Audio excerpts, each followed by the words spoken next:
that the British did not divide and rule India, they exploited an existing division. The creation of our neighbors to the left and right, to the east and west, was not the product of an overnight decision of a foreigner. That a division was created between two communities within a period of 1 year, or 2 years, or 5 years, if they have peacefully coexisted for thousands of years. But the much hated figure, namely the politician, is always cunning, is always selfish, and is looking out for his self-interest. Science doesn't care for sentiments, it only cares for the truth. Similarly, history doesn't care for sentiments, it only cares for the truth. There is no point in saying Satyameva Jayate if you cannot handle Satya in the first place. The situation of 2024 is closer to the situation and the circumstances of 1924 when Khilafat 1.0 ended in December 1924. Do you truly believe that the last 75 years tell us the story of a situation where the Indian identity has prevailed over religious identities? If the answer is a no, my simple question would be, when do you think we'll wake up and smell the coffee?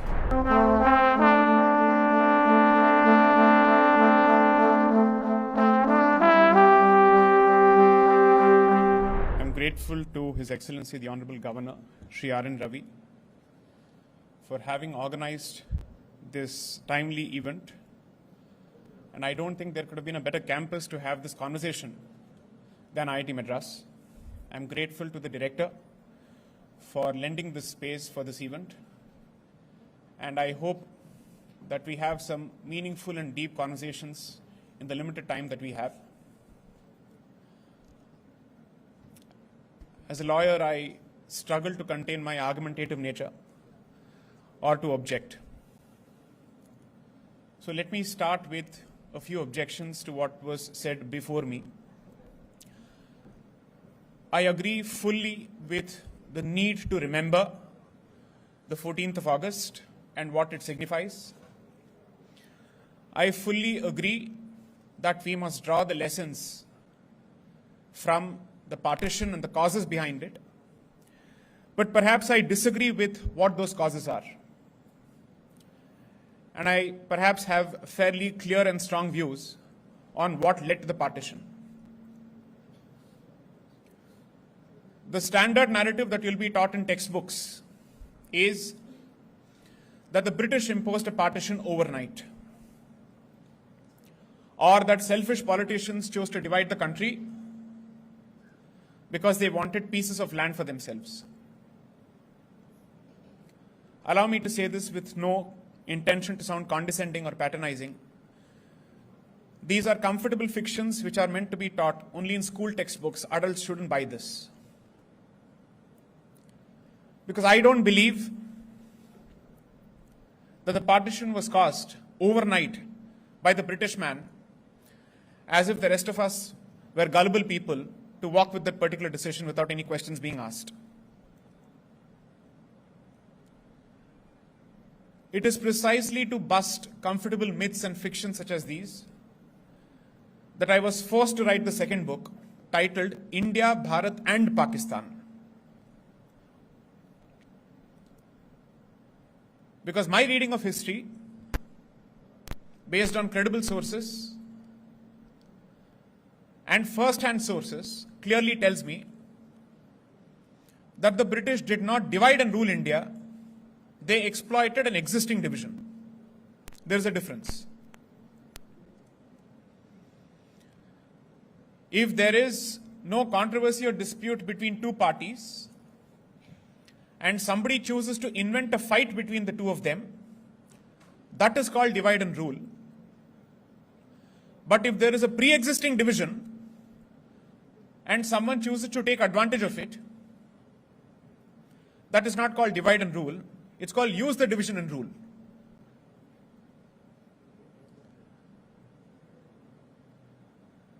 The creation of our neighbors to the left and right, to the east and west, was not the product of an overnight decision of a foreigner. That decision was already taken by an existing segment of the population, at least for 200 years, before the partition. Because that division existed for at least 800 years before the partition. I'm not here to offer answers. Perhaps what I will do is that I will share a few questions so that, befitting the campus in which this conversation is happening, students go back with questions to work on, as opposed to me spoon-feeding them with answers.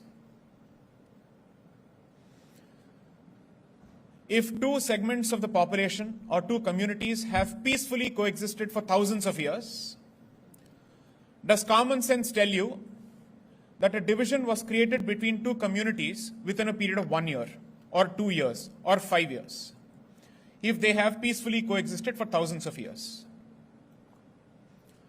If the answer is a no, then the basic question that you should be asking is, did they peacefully coexist for thousands of years? That is perhaps the more important question to be asked, considering the ongoing events in our neighborhood over the last few weeks. 3,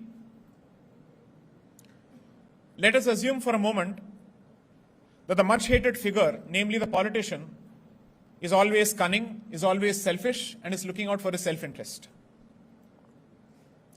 But what do you make of the people who support those decisions?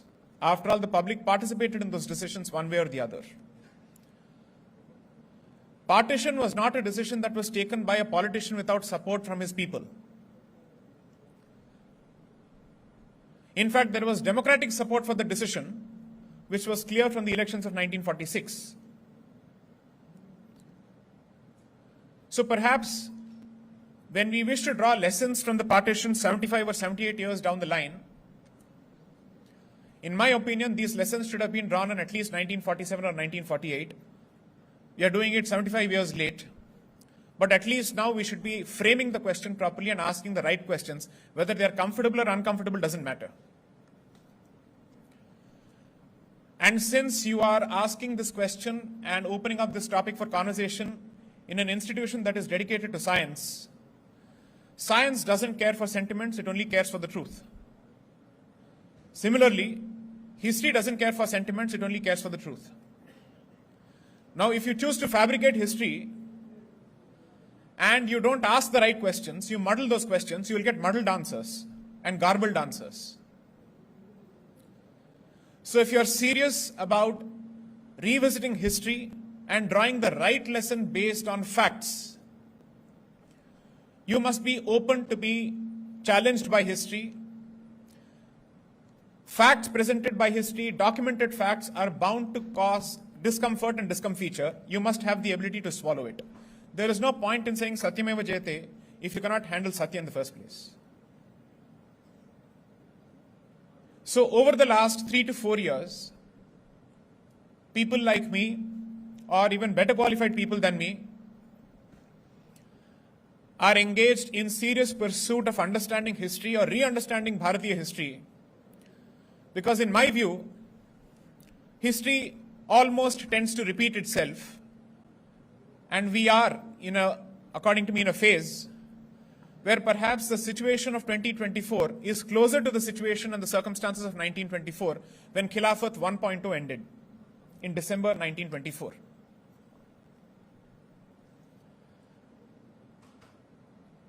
It is possible, or perhaps we are inclined to believe,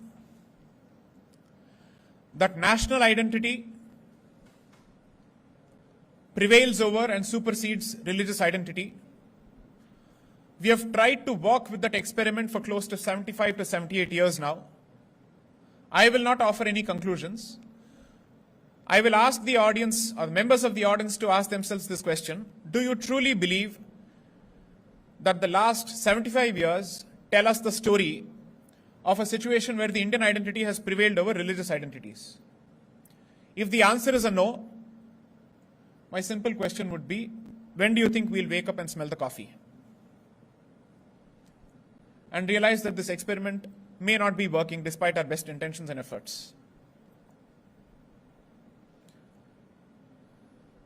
History is not meant to be consumed as pastime. You don't read it like a novel or an Amar Chitrakatha book over dinner. It's not meant to be consumed as an academic pursuit. history is meant to be understood as the causes of the present and the potential future.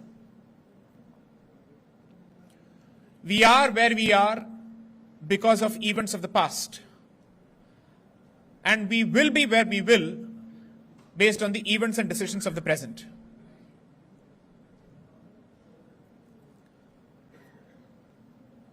If you're a believer in karma, and if you're a believer in Bharatiya philosophy, then you must necessarily come to the conclusion that the situation of the present is a product of the karma of the past.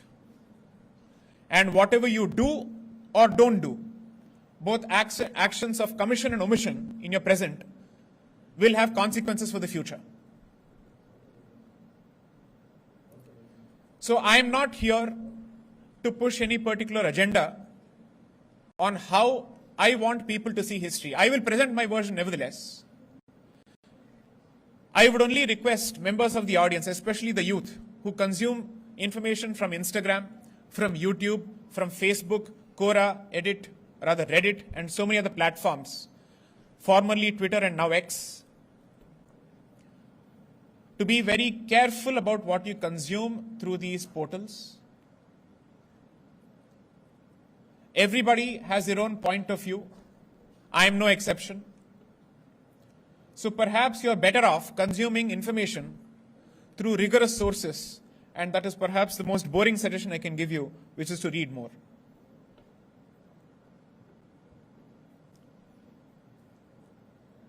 If possible, I would request members of the audience to take an active interest in the developments, or let's call them regression of developments, on the eastern side of Bharat, in what was previously called East Pakistan and now called Bangladesh, and who knows, it might become East Pakistan once more. Please follow the developments closely. Based on your reading of the developments, ignoring everything else what everybody else has to say, please start asking certain questions. What is happening there? Why is it happening? Is it even remotely relevant to Bharat and our circumstances? If the answer is a no, great. If the answer is a yes, then you must ask yourself a few more questions. What do we do to prevent a similar situation? In my view, if you had asked people in the 1900s or even in the 1920s if they could remotely think of or predict the potential partition of this sacred land called Bharat in 20-25 years, that is after 1924 when Khilafat ended, if you had asked them in less than 25 years, do you think Bharat will be divided on religious lines? Most of them would have said impossible, not possible. We are all culturally one. Our religions may be different, but we speak more or less the same languages. We have similar cultural traits. Culture will prevail over religion, and nation will prevail over religion. That was the statement that you would have heard from people of the 1920s of Bharat. By the time they reached 1940s, mentally they understood that the situation had changed. And by the time they reached 1946, Karachi and Lahore resolutions of the Muslim League specifically told us that Pakistan was going to be a reality within a year, by hook or crook, through democratic means or by force. So it doesn't take even half a century for circumstances to change or worsen. It takes less than that. It depends on how aware and prepared people are.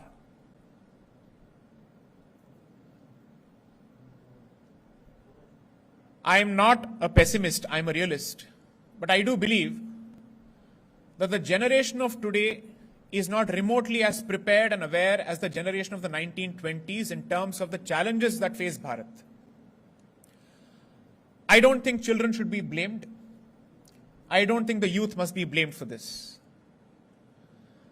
I would only request their parents to take history much more seriously, to take culture a bit more seriously. This comes from an engineer turned lawyer. So I'm not exactly the arts graduate who's basically telling you to focus on history and to ignore science. I know the value of science as much as I know the value of history and culture. You can pursue science and go to California, but your identity and culture will not leave you. So, if there is one lesson that I would request students, it's a request, it's not advice. I know you have a particular hatred for that word. So let's call it just suggestion. That you should walk away with from this conversation. History is important, culture is important, identity is important.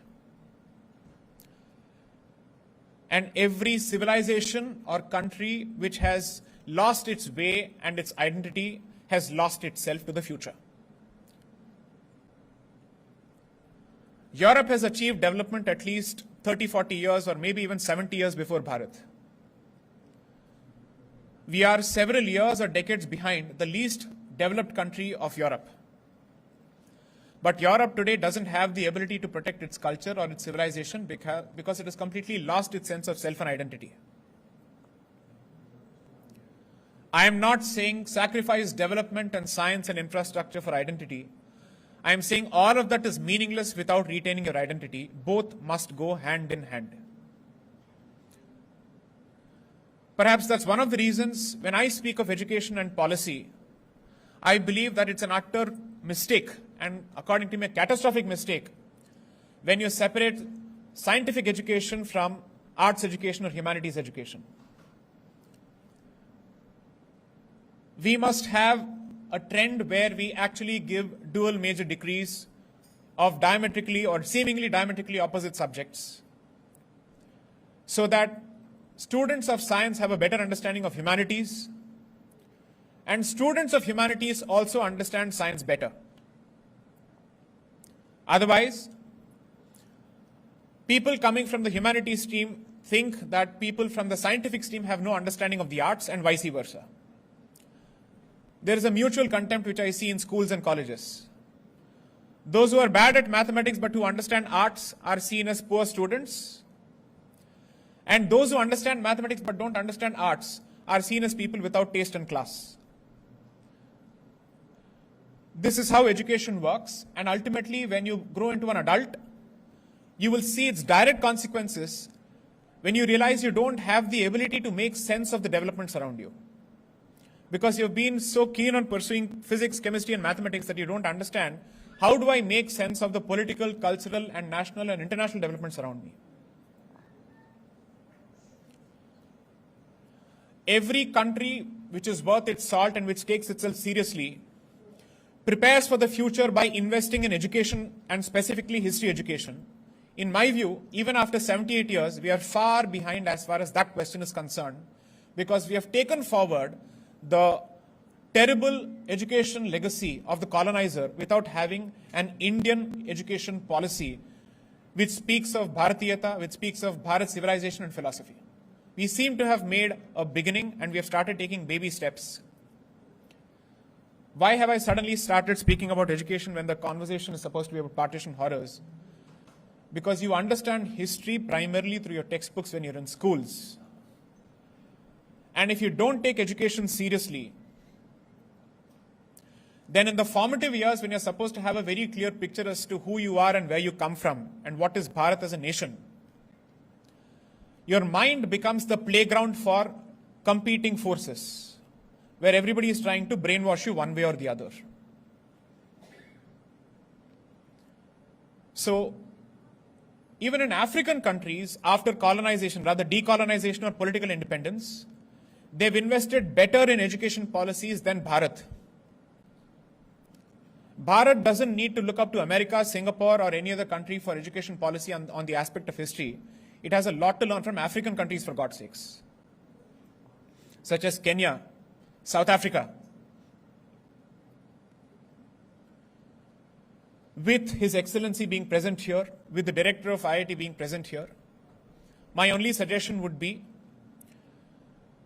that it's easy to reduce partition to politics or human selfishness, but there are deeper causes, much more sensitive causes, delicate causes, which may not be to everybody's liking and taste.